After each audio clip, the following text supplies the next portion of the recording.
اہل عرب بابا جی کو بلا رہے ہیں۔ کون ہے یہ بابا جی؟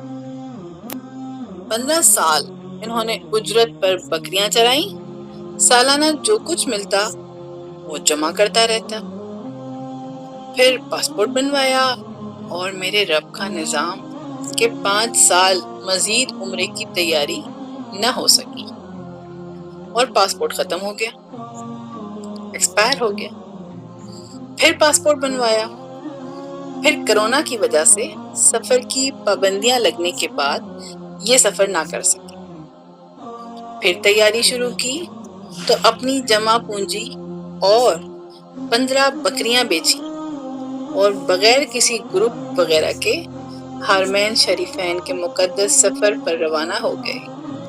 نہ ہوٹل کا انتظام، نہ ہی کھانے کی فکر تو بس ایک ہی کہ بس کسی طرح ان کے در پر پہنچ جاؤں۔ بکریاں چرانا انبیاء علیہ السلام والا کام ہے۔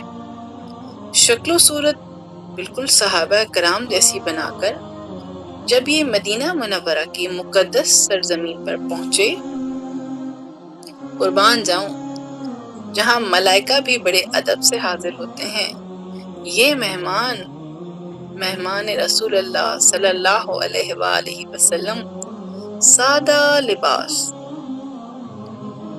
پہنے ہوئے اس در پر آ چکے تھے جہاں سے کوئی محروم نہیں جاتا، اور اللہ تبارک تعالیٰ نے ایک ذریعہ ویڈیو کی صورت میں پوری دنیا میں پھیلا دیا، اور سب یہ کہنے لگے کہ یہ انسان ہے یا فرشتہ، اور پوری دنیا متوجہ ہو گئی۔ یہ سوتا کہاں ہے؟ یہ رہتا کہاں ہے؟ یہ آیا کہاں سے ہے؟ کسی کو کچھ نہیں معلوم، کوئی نہیں جانتا۔